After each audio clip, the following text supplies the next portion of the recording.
चुनाव आयोग ने विपक्ष को दिया कैसा जवाब? विपक्ष ने ईवीएम में गड़बड़ी के लगाए थे आरोप। नमस्कार, मैं हूं ऋचा पराशर और आप देख रहे हैं वन इंडिया हिंदी। आज फाइनली चुनाव आयोग ने विपक्ष के उसके सवालों का जवाब दे दिया है, जिसके बाद हर तरफ तहलका मचा हुआ है। विपक्ष ने एक ऐसा दावा किया जिसने बिहार की राजनीति में सनसनी मचा दी थी और चुनाव आयोग ने उस दावे का ऐसा जवाब दिया जिसने उस दावे को पल भर में ध्वस्त कर दिया। कहानी शुरू होती है वरिष्ठ राजद नेता जगदानंद सिंह के उस गंभीर आरोप से जिसने सुबह से ही सियासी गलियारे में हलचल मचा दी थी। जगदानंद सिंह ने दावा किया था कि बिहार चुनाव में इस्तेमाल हुई प्रत्येक ईवीएम में 25,000 वोट पहले से ही भरे हुए थे। जी हाँ, आप सुनकर चौंक गए होंगे, क्योंकि वाकई ये दावा बेहद बड़ा था। लेकिन दोपहर होते होते चुनाव आयोग मैदान में उतर आया और उसने इस आरोपों को सिर्फ गलत ही नहीं कहा, बल्कि दो टूक शब्दों में कहा, तकनीकी रूप से असंभव, प्रक्रियात्मक रूप से गलत। आयोग ने अपने बयान में साफ किया कि ऐसी किसी भी गड़बड़ी की संभावना है ही नहीं। चुनाव आयोग ने कहा, राजद के अपने चुनाव और मतदान एजेंटों द्वारा साइन किए गए वैधानिक रिकॉर्ड इस आरोप को पूरी तरह गलत साबित करते हैं। मतलब यदि ईवीएम में प्री लोडेड वोट होते तो चुनाव एजेंटों ने उसे उसी समय नोट कर लिया होता।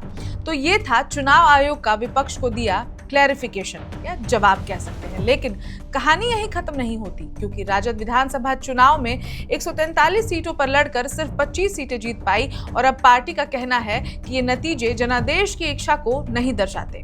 राजद का दावा है कि ईवीएम में अनियमितताएं थी, यानी कि गड़बड़ी थी, और पार्टी अदालत का दरवाजा भी खटखटा सकती है। अब सवाल उठता है, ये पूरा मामला क्या सिर्फ राजनीतिक दबाव है या फिर विपक्ष की तरफ से चुनाव प्रक्रिया पर सवाल उठाने की एक रणनीति? क्योंकि ईवीएम को लेकर विवाद कोई नया नहीं है।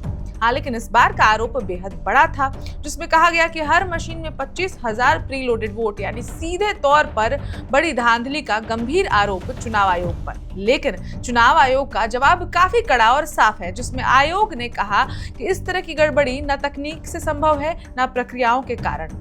आपको बता दें कि ईवीएम मतदान से पहले कई चरणों की सीलिंग, जांच और मॉक पोल से गुजरती है और इन हर चरणों में राजनीतिक दलों के प्रतिनिधि भी वहां मौजूद रहते हैं, यानी किसी भी इरेगुलरिटी की कोई गुंजाइश ही नहीं रह जाती। फिर भी राजद के आरोप ने एक बार फिर ईवीएम पर राजनीति को गरमा दिया है।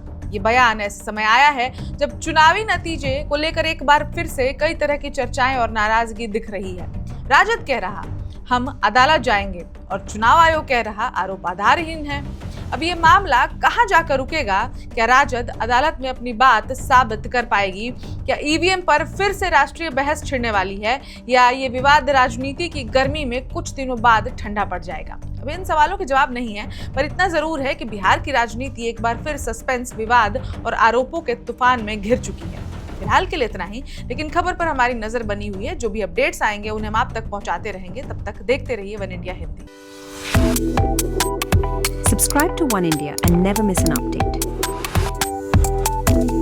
Download the One India app now.